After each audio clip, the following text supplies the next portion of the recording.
Assalamu alaikum wa rahmatullahi wa barakatuh. Welcome, my dear students. How are you? I hope you are fine. Today we are going to study part 2 in Unit 6 in your student book, page 71. Today we are going to have two lessons, vocabulary and grammar. The first section is vocabulary. In our lesson today, we are going to talk about another phrasal verb. Our phrasal verb today is bring. Bring, and the two conjunctions are brought, as you know. Okay, let me remind you about what is a phrasal verb. A phrasal verb is a verb plus preposition, and they both give a completely different meaning. Okay, let's start. Match the phrasal verbs in bold with their meanings. Here we have 5 phrasal verbs: bring or brought up, bring about, bring someone round, bring back, and bring in. Let's read the sentence and try to guess their meanings. Sentence number 1. I was brought up in a very strict household. My parents were so strict, so I was brought up.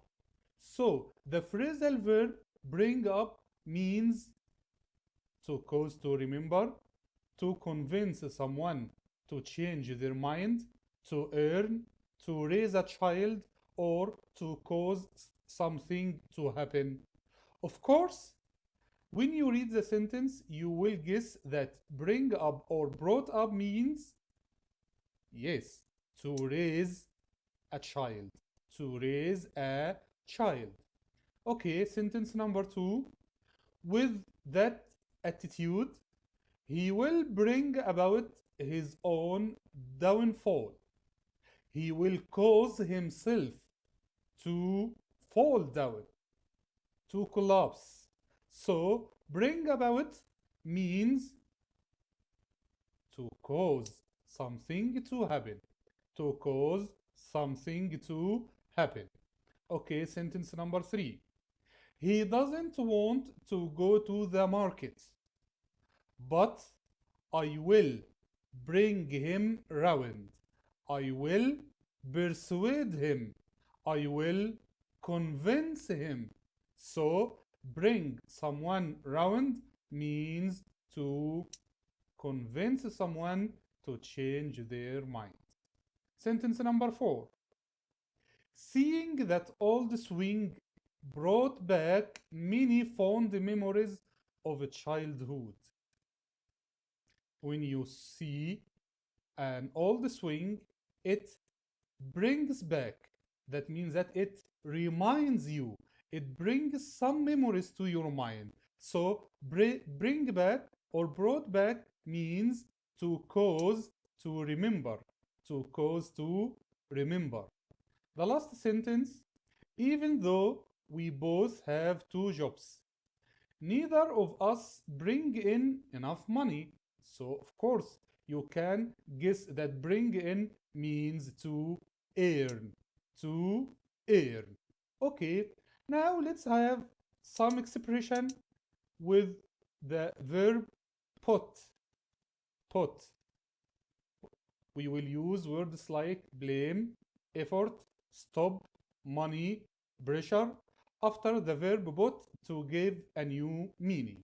Okay, complete the sentences with the nouns in the box. Sentence number 1. My father is putting space on me to go to night school. Actually, my father wants me to join a night school, and he is trying to convince me, rather he is trying to force me. So he is putting blame, effort, stop, money, pressure. Of course, he is putting pressure. Sentence number 2. Someone has to put space to all this needless waste. Here we have needless waste. So we need to put a stop. We need to put an end to these needless wastes. Okay, sentence number 3. I hate, I don't like it when people put the space on others and don't take responsibility for their mistakes. Actually, there are some people who don't take their responsibilities and they always put the blame put the blame on others. Okay, number 4, you can really tell that he put a lot of space into building that tree house. So here we can put effort. Excellent. But a lot of effort means that he worked hard to build that tree house. And the last sentence, of course, they have put so much space into their house that now it's worth twice as much as when they bought it. So they bought so much money. So we have bought pressure means try to convince or try to force. But a stop means put an end to something. But the blame refused to admit his mistakes. But a lot of effort means to work hard. To work hard. And of course, but so much money means to pay a lot of money. Pay a lot of money. Now, let's turn to study our grammar lesson, and I think you will like it. Our grammar lesson today, we are going to talk about inversion. Inversion means to replace things, to put one thing in the place of another thing. Here in our lesson, we are talking about inversion of the sentence. The normal formation of a sentence is subject, verb, and the rest of the sentence. Here, after some words or expressions like this, you can see here, if the sentence starts with any of these words, we must follow them by the inversion rule. How will we make inversion? We, instead of starting with the subject and verb, we will put the verb before the subject. Okay, let's have an example. Here, for example, if the sentence starts with never, never in my life, then we put had, I felt. The normal order of the sentence, I should say, I had felt. But we arranged the sentence as if it's a question, but indeed it's a statement. Here, never in my life had I felt so embarrassed. Rarely does.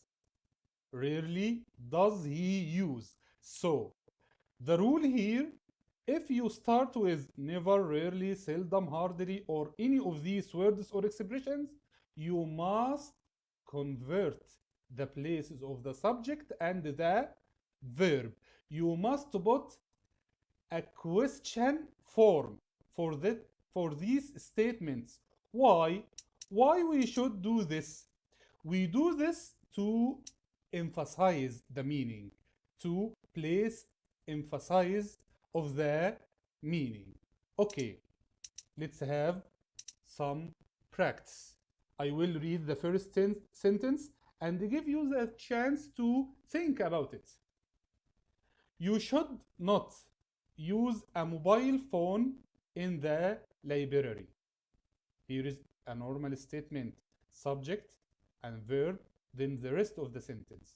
We want to start the sentence with account. We will say, on no account. Here is our expression. When we start with this expression, we must follow it with the inversion. The origin sentence says you should, and here we says should you. So you convert the places of you and should. Okay. We can't leave the hall before the speaker has finished his lecture. Circumstances. We will start with under no circumstances. Under no circumstances, we can't. So, can we? We can't. We convert the places of we and can't. Then we put can we. And here, notice here is negative. And we put it here affirmative. We omit, we deleted not. Okay. You will understand the tragedy when you see the pain on the children's face. Only. We will start with not only. Only when you see the pain on the children's faces, then we converted will you, not you will you. Will you understand the tragedy? Okay. Sentence number 4. We had just started our picnic when it started raining heavily. Hardly. We will start with hardly and we will convert the place of we had. It will be had we. So hardly had we started. Hardly had we started our picnic when it started raining heavily. Here, sentence number 5. I seldom write letters nowadays. We want to start with rarely. Notice, my dear, here in these 4 sentences, in each sentence we have a helping or a modal verb. Should, can't, will, had. But here in sentence number 5, we do not have any modals or any helping verbs. So what should we do? Here the verb right is present simple tense. So we will use either do or does. Here the subject is I. So we will use do. Start with rarely do I. Rarely do I write the letters nowadays.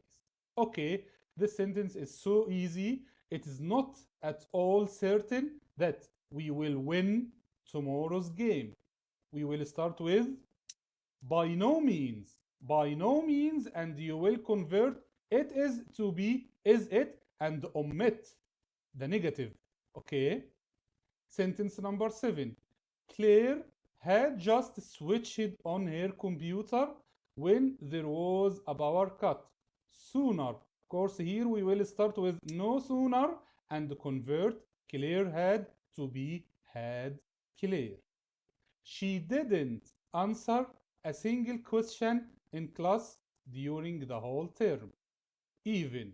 We will start with not even a single question. Then did she? Did she? Not she didn't. Did she? Simply, when you find a sentence starts with any of these expressions, you will use the conversion rule after them. How will you make this conversion? You will convert the place of the helping verb or the modal verb with the place of the subject. Okay?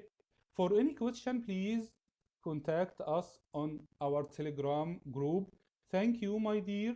I wish you the best of luck and see you soon. Goodbye.